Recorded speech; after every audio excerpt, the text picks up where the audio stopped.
Flamengo, Léo Ortiz desembarcou e já pode estar à disposição para a partida contra o Fluminense. A reportagem é de Alcilene Brito. Fala, Alcilene. O prazer de vestir a camisa rubro-negra falou mais alto para Léo Ortiz. Esses últimos meses já foi de uma ansiedade muito grande, porque deu para sentir o tamanho da torcida do Flamengo e a repercussão toda que se deu nas redes sociais e todo o carinho que já foi demonstrado por mim desde o início, né? Então, estou muito feliz, ansioso para que dê tudo certo nos exames. O zagueiro de 28 anos finalmente está no Rio e já quer viver momentos marcantes no Flamengo. Além de reencontrar com o técnico Tite, que já o havia convocado para a seleção, e também outros companheiros que já trabalharam com ele no Bragantino, como é o caso de Matheus Gonçalves. O Léo, acima de tudo, é um cara do bem, é um ser humano impecável. Desde quando eu cheguei lá, me tratou super bem. Ele, por ser o capitão, todo mundo o respeitava. E o cara simples, cara dentro de campo, joga muito. Revelado pelo Internacional, Léo Ortiz também passou pelo Sport antes de se destacar pelo time do interior paulista. Desde 2019, no Massa Bruta, o zagueiro virou peça-chave do clube, disputando 198 jogos e marcando 14 gols. O jogador também é o terceiro zagueiro mais caro da história do clube. O Flamengo pagou 7 milhões de euros por Léo Ortiz e, caso ele conquiste títulos, o rubro-negro terá que desembolsar mais de R$1 milhão em bônus ao Bragantino. Enquanto isso, no Ninho do Urubu, o restante do grupo segue treinando para o Fla-Flu de sábado. Já recuperado, Fabrício Bruno fez exercícios e deve estar pronto para o duelo. Já Wesley e Gabigol fizeram atividades no campo com o auxílio do fisioterapeuta. Léo Ortiz já deve se juntar ao elenco nesta quarta-feira para conhecer o clube e começar a trilhar sua história pelo rubro-negro. E a zaga do Flamengo, que já estava boa, tem a tendência de ficar ainda melhor com a nova contratação. A gente já tá. Boa tarde, Lucas Pedrosa, Benê Casagrande, você de casa, boa tarde, hashtag SBT Esportes Rio. Participa com a gente lá no Twitter. Assim que você fala com a gente, manda sua mensagem, quem sabe ela aparece aqui na tela do SBT. Daqui a pouco tem um drone do Benê Casagrande, que ele até trouxe ontem já aqui em relação ao Maicon. Mas a gente já falou muito sobre essa questão do Léo Ortiz, o Pedrosa, e como é importante essa chegada desse jogador para o Flamengo. Se a gente for colocar todos os zagueiros que hoje o Flamengo tem à disposição, olha que potência fica o Flamengo com a chegada do Léo. Eu vou falar de novo o que eu tenho falado aqui a semana inteira, Fernanda. Não tem elenco melhor no continente do que o do Flamengo. Se você for olhar os 4 zagueiros do Flamengo, eles têm potencial para vestir a camisa de uma seleção brasileira, que poderiam aí estar jogando na Europa. São jogadores de extrema qualidade, um já fez história com tudo que jogou na Europa, inclusive, jogador de Copa do Mundo, que é o Davi Luiz, Fabrício Bruno também, nível altíssimo, Léo Ortiz, Léo Pereira, é muita gente boa realmente dentro do Flamengo, e ele só vem para qualificar ainda mais o elenco que já era muito bom. Fora o garoto Cleiton, que a gente sempre cita aqui, que é difícil para ele também ter uma oportunidade pela concorrência, mas que também é de extrema qualidade. Então o Flamengo faz muito certo, porque a temporada é longa e o Flamengo tem muitas competições. Benê Casagrande, detalhes do valor dessa contratação do Léo Ortiz, que você trouxe essa novela todo dia aqui com a gente. E agora, enfim, o último capítulo dela. Vamos lá, o Flamengo vai pagar 7 milhões de euros de maneira parcelada durante um longo período, durante 4 anos. E igual casa própria, né? É isso, e tá certo o Flamengo, isso aí, enfim, é muito difícil um clube chegar e pagar de maneira à vista. A gente pôde ver recentemente o Flamengo contratando o De La Cruz, pagando multa rescisória à vista, mas isso é um caso extremamente raro. Às vezes acontece como aconteceu no Flamengo. Além de 1 milhão de euros em bonificação. E pelo que eu apurei, 500 mil euros se o Flamengo for campeão do Campeonato Brasileiro e 500 mil euros se o Flamengo for campeão da Libertadores. Ou seja, o Flamengo sendo campeão, o Red Bull Bragantino recebe um valor. Então não é meta pessoal, meta esportiva do atleta. É meta, na verdade, do Flamengo. O Flamengo conseguindo êxito nesses títulos, o Red Bull Bragantino recebe mais. Muita gente vai falar assim, é um valor alto. Beleza. Mas se a gente for parar e analisar o mercado de transferência, de fato está inflacionado. Não tem jeito. Hoje, um zagueiro do nível do Léo Ortiz está custando isso. 7, 8 milhões.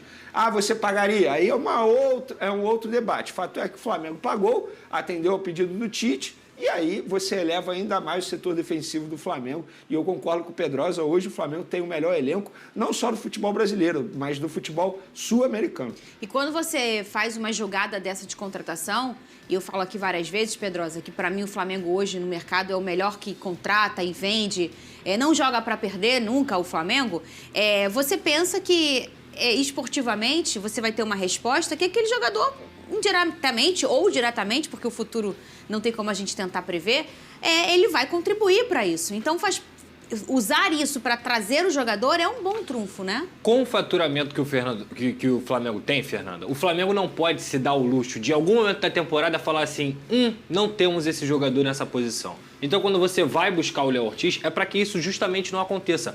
semifinal de Copa do Brasil, perdeu o Léo Pereira, perdeu o Fabrício Bruno. Tem Davi Luiz e tem Léo Ortiz. O Flamengo não pode se dar o luxo de perder competições, perder jogos importantes, porque não tem jogador no elenco. Então, isso faz parte do planejamento. Eu também acho que é caro, tá? 8 milhões de euros por um jogador no mercado nacional de 27 para 28 anos é caro. Mas tem que lembrar isso que o Vene falou. O mercado do mundo inteiro está inflacionado, está muito caro. Ainda mais, não é o caso do Léo Ortiz, mas para jogadores de uma posição mais ofensiva. Agora, o Flamengo tem dinheiro para isso. Quem não pode pagar 8 milhões de euros no Léo Ortiz é quem está devendo, é quem não tem condições, é quem não paga ninguém. O Flamengo paga, o Flamengo tem faturamento para isso. Então, o importante é pensar no êxito esportivo. Não, eu vou além. Tem a versatilidade também, porque a gente está falando de uma lateral esquerda que tem Ayrton Lucas, que acabou de ser convocado para a seleção brasileira. Quem me garante que o Ayrton Lucas não será chamado para a Copa América? O Vinha, com certeza, vai ser chamado para a seleção uruguaia. E aí o Léo Pereira pode fazer a função de lateral, como ele já fez, eventualmente. Verdade. E aí o Léo Ortiz entra no setor defensivo, fazendo dupla de zaga com o Fabrício Bruno. Eu acho, assim, uma contratação muito boa do Flamengo. A verdade é essa. E ele como reserva imediato, o Léo Ortiz, né? E aí, dentro de várias competições como a do Flamengo, é ali um jogador que vai ser poupado para uma competição e vai jogar outra. É um jogador que tomou um cartão amarelo, a gente está falando de um zagueiro. Isso não é nada incomum na função de zagueiro.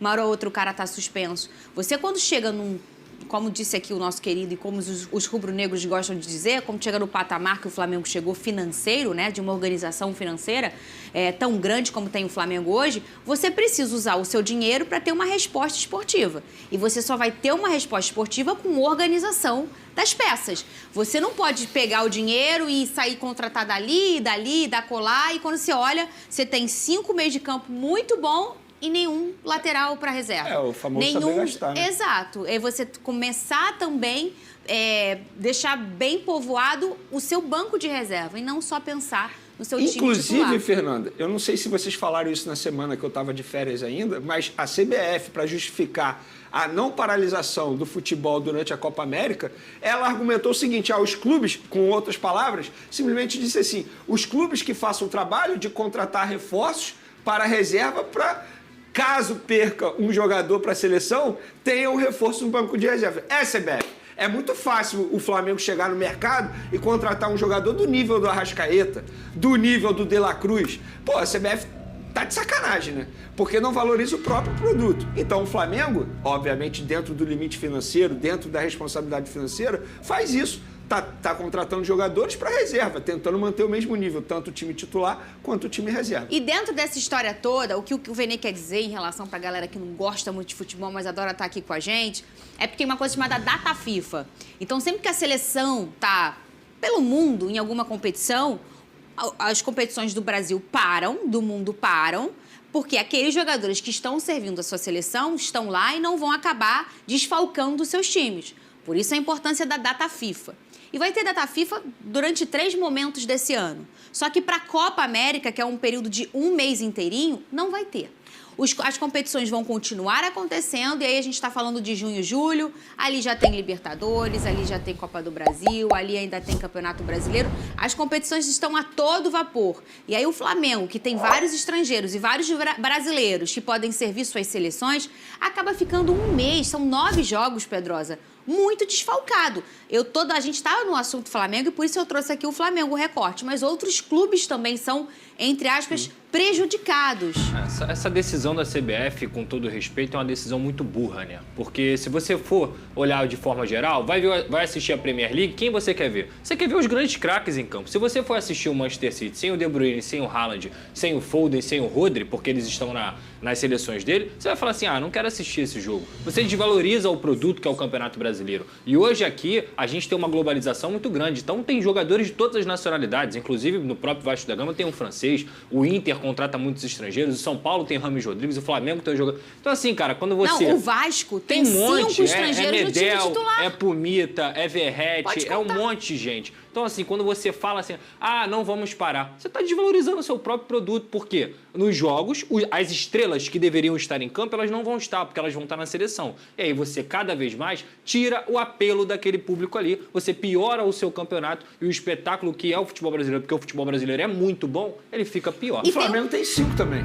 Pulgar, Vinha, Varela, De La Cruz e Arrascaeta. Todos de seleção. Todos de seleção. O Vasco, a mesma Medel, coisa. Sabe por quê? Pumita. A gente chegou no momento do futebol brasileiro de uns 3, 4, 5 anos pra cá, que nós somos o maior poder do futebol na América do Sul. Sim. Então, os melhores da América do Sul estão aqui, servindo aos clubes brasileiros, porque a gente é o melhor que monetiza eles. Então, eles estão por aqui.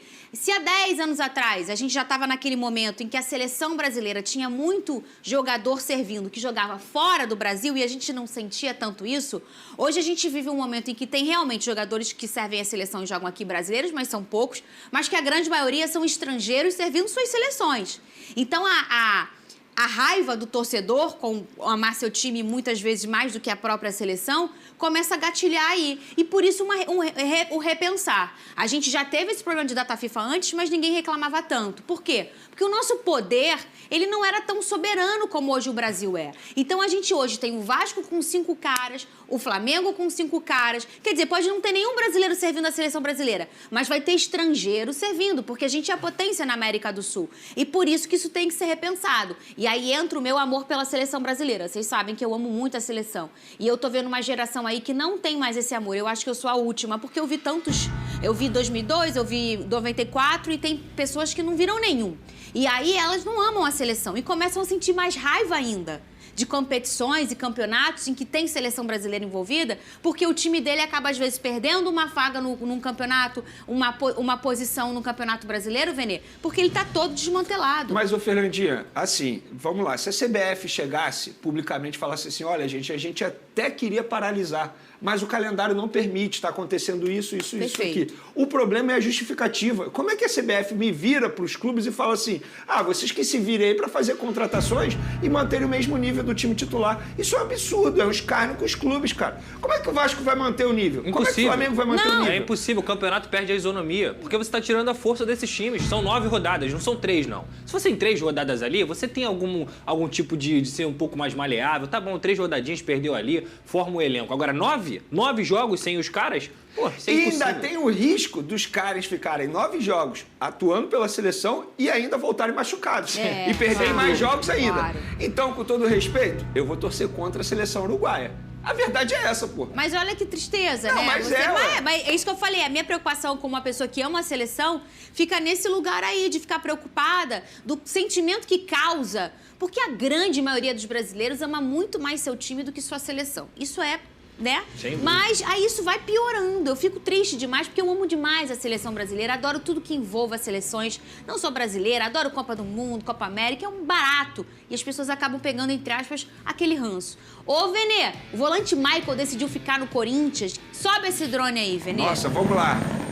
Antes de mais nada, para fortalecer nosso debate de ontem, porque eu perguntei a uma pessoa do Flamengo por que eles queriam a contratação do Michael. Não era uma reposição ao Thiago Maia, não era para a vaga do Igor Jesus, era uma reposição ao Gerson, que vai ficar um longo período longe dos gramados. Então fazia sentido a tentativa da contratação do Michael. A gente poderia até debater aqui se é do mesmo nível. E o peso do pedido do Tite. E o peso do pedido do Tite. Então, beleza. Dito isso, o Maicon, mesmo assim, preferiu ficar no Corinthians. Ele teve uma longa reunião com a diretoria do Corinthians ontem, juntamente com o seu empresário.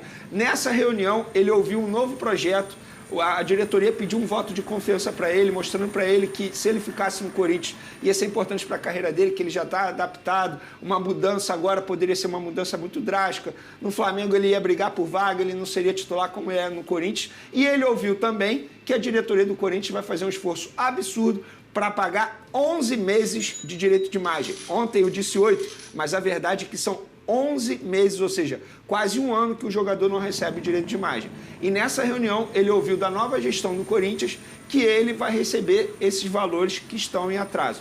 Se vai receber ou não é uma longa história, um outro debate. Eu acho que não vai receber, né? Porque o Corinthians está devendo a tanta gente. Mas dito isso, o Corinthians conseguiu mexer com a cabeça e o coração do jogador e o jogador preferiu ficar no Corinthians. Só que assim, o Flamengo nem tinha chegado a um acordo com o Shakhtar. Lembra que eu falei que a primeira proposta foi de 4 milhões de euros? O Shakhtar pediu 6, ou seja, uma discrepância muito grande daquilo que o Shakhtar queria e o que o Flamengo ofereceu. No final das contas, o que o jogador pensou? Bom, eu vou ficar aqui no Corinthians porque se eu falar sim para o Flamengo nesse momento, corre o risco da negociação não ter tempo hábil para ser concretizada. E aí eu poderia ficar mal no Corinthians e não ir para o Flamengo. Então ele optou por ficar no Corinthians, os empresários conversaram com a diretoria do Flamengo e a diretoria do Flamengo falou, olha só, as portas estão abertas. Se na próxima janela de transferência vocês quiserem conversar novamente, a gente conversa. Então, assim, o interesse vai continuar, pelo menos até a próxima janela de transferência, e aí vai depender de como estará o momento do Maicon e se ele vai receber esses meses atrasados de direito de imagem. Tem um lance de janela de transferência, como o Vene traz muito bem aqui, tem também a questão do coração do jogador. E isso, a gente fala tanto isso por aqui, né, gente? Que isso é importante também, saber, às vezes, a vontade do jogador. Não sei se talvez isso tenha sido primordial, mas, como o Vene falou, o Corinthians conseguiu mexer ali com a vontade do Maicon, né? Primeiro que ninguém tem que ficar 11 meses sem receber direito de imagem, né? Isso é muito importante e é completamente normal o jogador balançar, principalmente com a proposta como um time em relação ao Flamengo, quando vem esse interesse. Inclusive, eu nem sei se o Maicon, em algum momento, esperava que o Flamengo fosse demonstrar algum interesse por ele, até porque, repito, é um jogador que já tem 26 para 27 anos, estava lá no Shakhtar. Então, eu mesmo com esse argumento do Gerson, eu não contrataria o Maicon, tá? Eu entendo completamente, não sou eu que tenho que decidir isso. Eu falo sempre aqui, quem tem que tomar a decisão técnica é o técnico. E se o Tite pediu, isso tem que ser respeitado. Mas eu não vejo o Maicon fazendo muitas vezes o que o Gerson faz. E eu não vejo, principalmente, é um longo tempo, uma questão 3 meses. Pelo menos aí 3 você vai meses. dar 4 anos de contrato pro Maicon? Por um argumento do Gerson que vai ficar 3 meses fora? Eu não consigo concordar com isso. Mas respeito completamente. Do mesmo jeito, eu entendo que ele queira ficar no Corinthians, tem um carinho muito grande lá com a camisa do Corinthians e é um cara que já está adaptado. Eu acho que o Flamengo não deve ficar se lamentando por conta disso, não. Solta o